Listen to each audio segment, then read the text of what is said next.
je vais vous parler un peu de l'expérience que j'ai eue. J'ai développé un plugin qui s'appelle WP Search Console, qui est un plugin qui intègre dans le back-end, au niveau des articles, au niveau du dashboard, au niveau des pages, un certain nombre de contenus qui provient d'API extérieurs. Pourquoi en fait, au départ, ma société est une société qui propose des conseils SEO, et on a développé un crawler et un certain nombre d'autres services, des guides SEO, des choses comme ça. Et la grande problématique qu'on avait essentiellement avec la plupart des outils qui existent, c'est qu'il y avait un problème d'intégration. Et on a décidé de créer un plugin WordPress pour intégrer l'ensemble du contenu de ces API dans la même interface, de façon à ce que vous n'ayez pas à aller sur l'interface de Google Search Console ou sur Google Analytics ou sur notre interface à nous. Et donc voilà. Donc moi je suis belge, je viens de Bruxelles. Je suis ingénieur électronicien à la base. L'application qui est derrière, c'est une application qui est développée avec Golang et qui est une application de microservices. Et donc la raison pour laquelle on a fait ce choix-là, c'est que maintenant avec JSON, c'est assez facile, et avec les interfaces REST qui sont disponibles, aussi bien ceux qui sont proposés par Google API ou par notre API ou par d'autres API, Majestic SEO, des choses comme ça, c'est assez facile maintenant d'intégrer ça dans WordPress.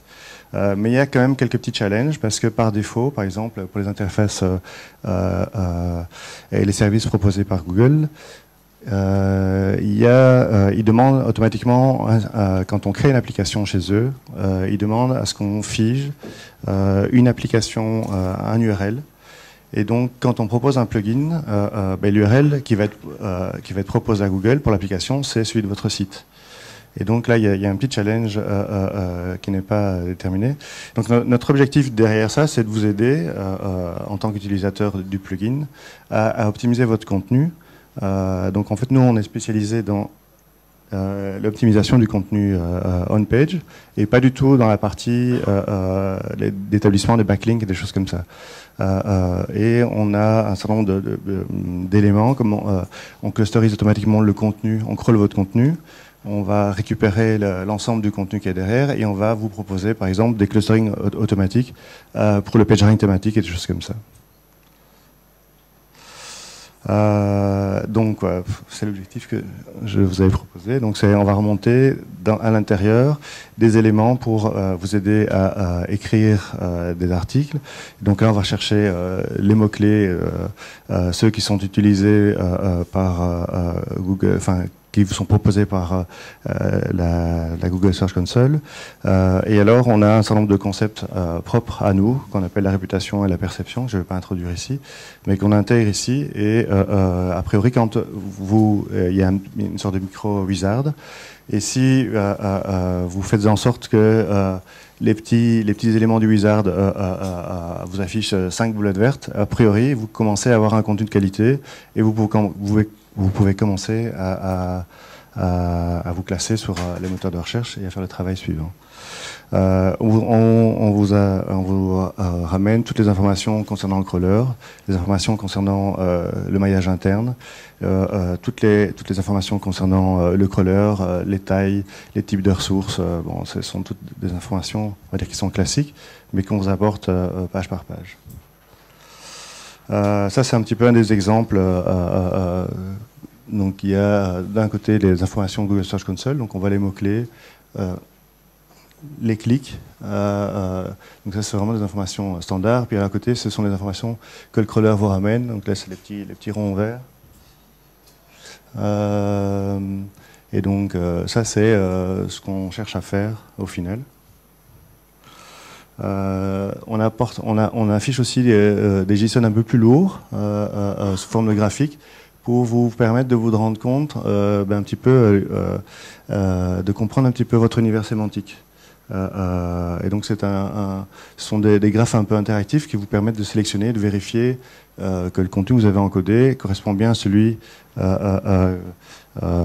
auquel vous pensez, et parfois des surprises, parce que entre le thème en fait, de WordPress a beaucoup d'impact au niveau du SEO.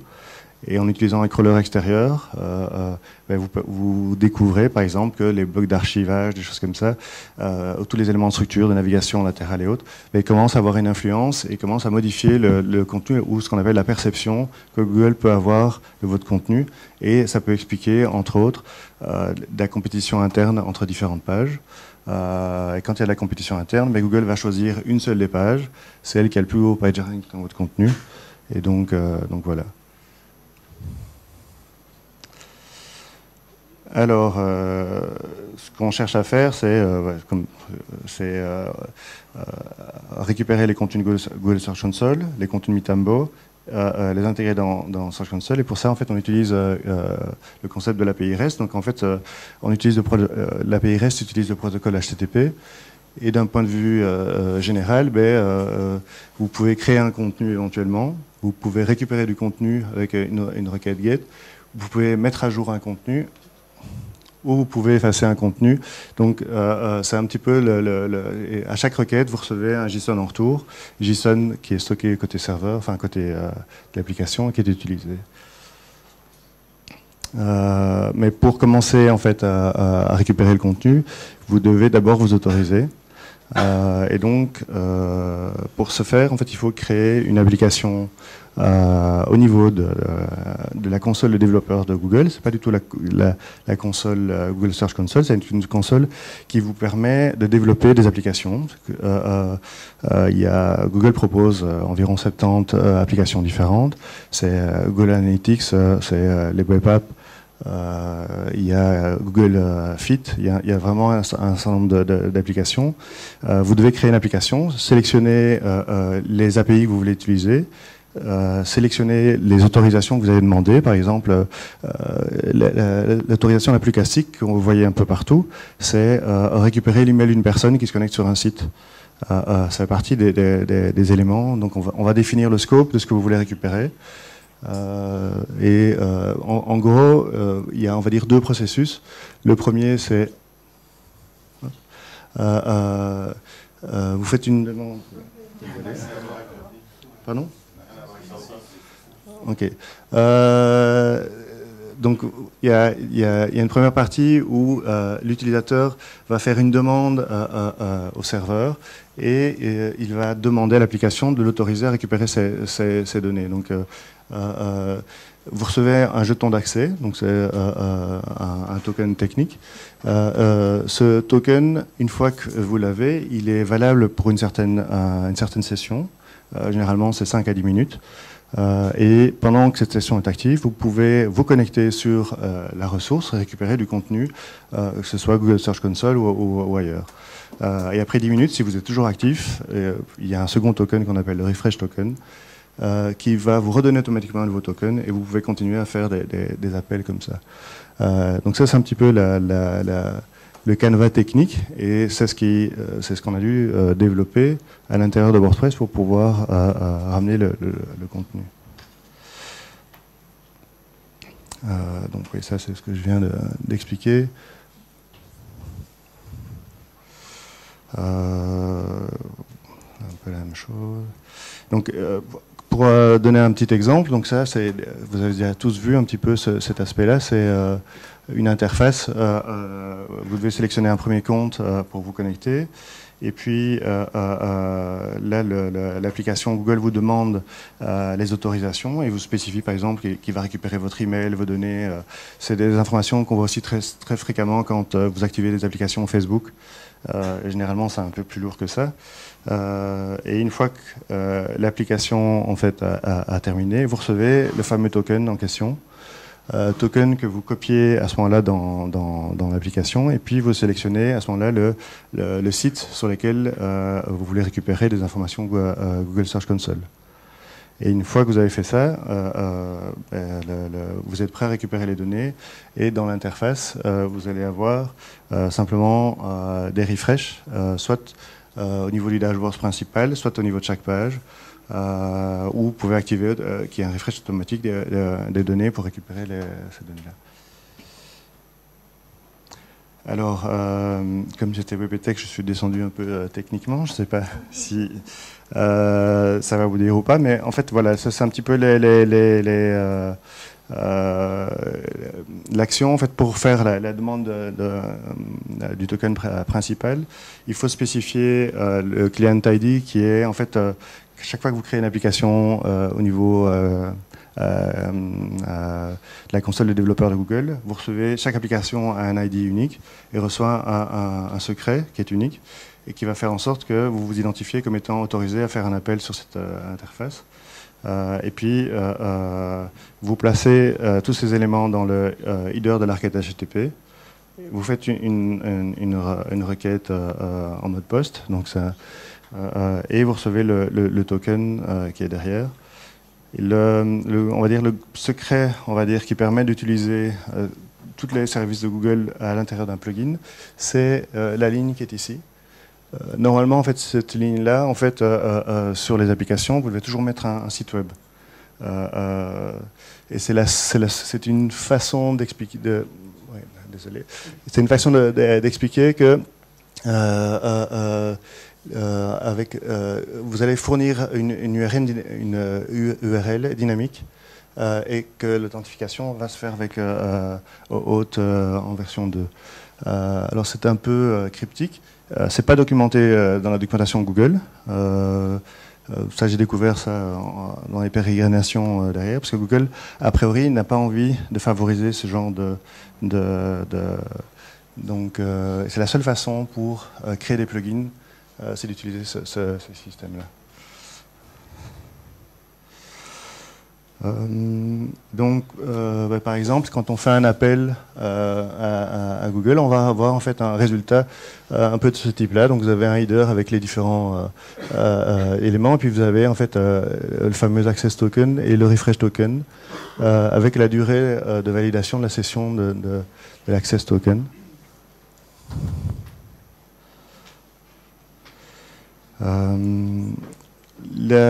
Les problématiques qu'on a eues au niveau Google, c'est entre autres, au niveau technique, je vais juste revenir,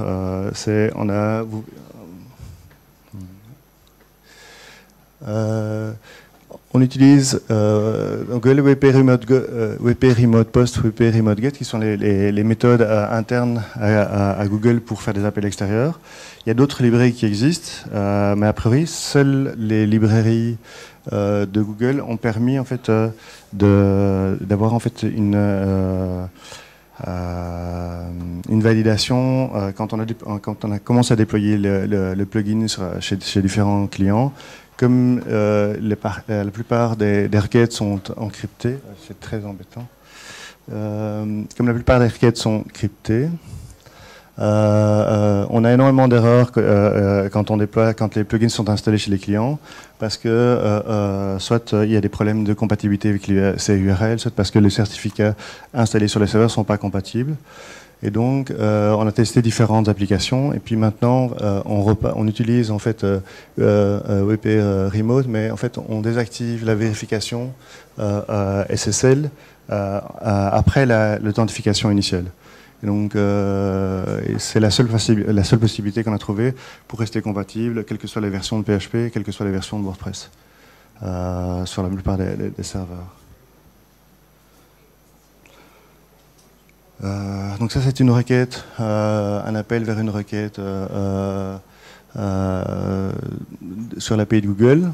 La première ligne, on voit this refresh process, on vérifie si le token est toujours actif, sinon on renouvelle le token. Et puis, on va faire un appel sur l'API. Donc ça, c'est l'API, la première partie, on voit que ça, c'est l'API de Google Webmaster. On encode le site courant. Et puis on va lui passer le token qu'on a obtenu par la requête d'authentification précédente. On va ensuite encoder tous les paramètres de la requête, et puis on fait l'appel derrière. Et une fois qu'on a le résultat, on va stocker le résultat dans une table on a décidé de ne pas utiliser les variables transientes de WordPress parce qu'elles ne sont pas optimisées. On a environ, dans l'intérieur, il y a environ 70 appels vers des endpoints différents pour chacune des pages du site. Et donc, on va avoir un contenu qui est assez volumineux. Et dès qu'on utilise ce contenu-là dans les tables de WordPress, les performances se dégradent tellement fort qu'il n'y a plus moyen de travailler. Donc, on a décidé de créer nos propres tables. Et pour ça, donc on stocke directement le JSON dans les bases de données, mais on crée des clés MD5 qui sont des clés de cache. On utilise des paramètres qui sont fournis en argument plus l'URL pour créer une clé MD5 unique. Et à chaque fois ça c'est un petit peu l'arcade. À chaque fois qu'on fait un appel, on va recalculer la clé MD5. On va vérifier si pour cette clé-là le contenu existe, et s'il existe, on fournit le contenu qu'on extrait de la cache. Sinon, on va exécuter la requête sur le site extérieur.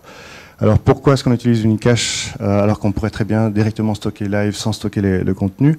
C'est parce qu'on a des quotas. Et donc en fait, on a entre 2000 et 100 000 requêtes maximum par jour pour faire des requêtes, quel que soit le plugin, c'est l'application en tant que telle. Et donc ici, on a 800 clients. Si les 800 clients rafraîchissent toutes leurs pages, leur contenu, on atteint déjà cette limite. Et donc pour éviter ça, en fait, on commence à limiter et à optimiser un petit peu le contenu. Alors ça crée pas mal de problématiques parce que en fonction des dates et tout ça, là, on peut avoir des désynchronisations de cache, mais bon, on va pas rentrer dans ce contenu-là. Ça c'est l'API Explorer. C'est un service qui est fourni par Google qui vous permet de tester. Donc ça, ce sont les oui, ça c'est les API, les requêtes qu'on peut faire sur la Google Search Console. Vous avez 72 applications avec des API similaires. Et vous pouvez tester les API, tester les paramètres, tester les JSON. Vous pouvez commencer à tester les éléments. Moi, j'utilise un plugin qui s'appelle, une application qui s'appelle Postman, qui permet de vérifier et tester les différents éléments avant de rester live. Alors avec la taille des JSON, avec l'API de Google, en fait, on n'a pas tellement de problèmes parce que les JSON sont assez légers, ils font moins de 64K. Et donc, on peut les stocker dans la base de données. La problématique avec le stockage des JSON dans la base de données, c'est que quand on doit les sortir pour les afficher dans une vue, il faut que PHP puisse les parser. Une des problématiques qu'on a, c'est que si le JSON est trop grand, PHP prend plus de 64 mégas de RAM, et donc à ce moment-là, vous avez un crash et vous n'avez pas d'output.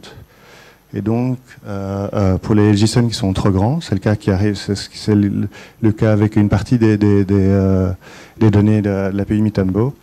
On va commencer à faire des appels AJAX directement sur l'API et les afficher directement dans le browser sans chercher à les cacher. Oui, ça c'est un exemple que j'ai déjà montré.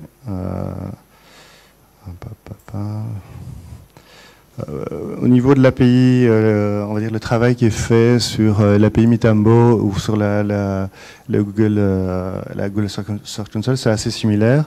La seule différence, c'est que on va passer tous les paramètres de pagination, tous les paramètres qu'on veut, les emails, les personnes et les jetons, tout est passé directement dans le header de la requête et pas du tout dans le body, tel que c'est le cas pour Google Search Console. On a la même chose derrière, et par exemple ici, c'est une requête AJAX, j'utilise jQuery de façon simple, et tous les paramètres qu'on doit passer sont passés directement dans le header avant de récupérer le JSON et de les afficher derrière.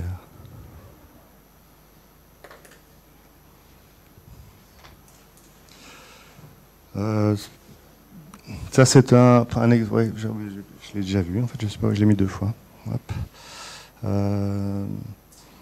Alors comme on a intégré en fait les données dans WordPress, on a essayé de faire en sorte que donc c'est vraiment tout est affiché dans le back-end Et le plugin est compatible avec WordPress multi-user.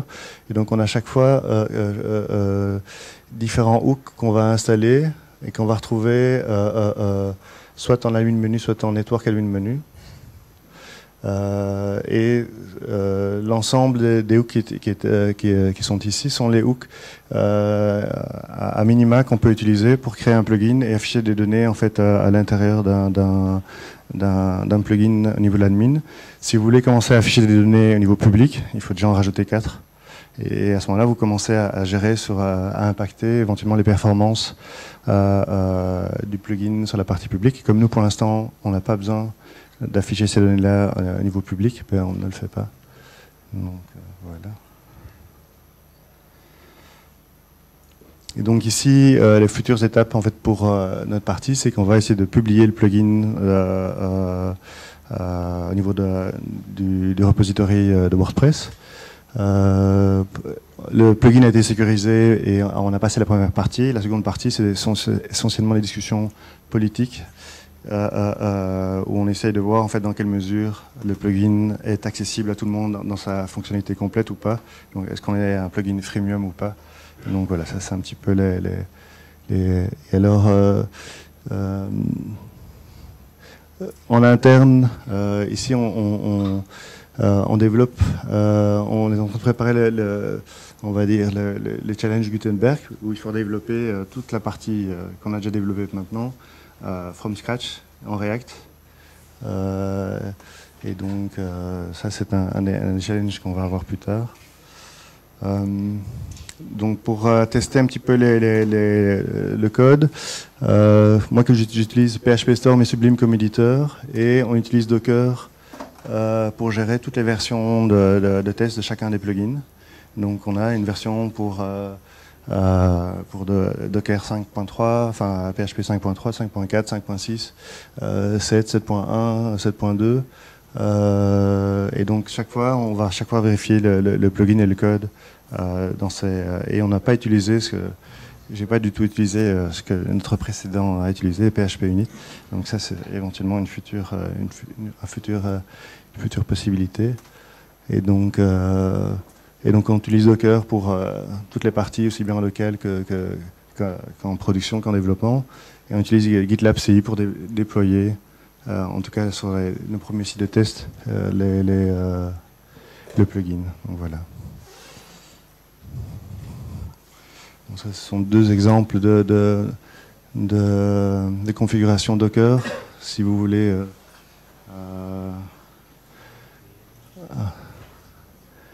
faire vos propres développements avec Apache Nginx. Voilà. Je ne sais pas si vous avez des questions.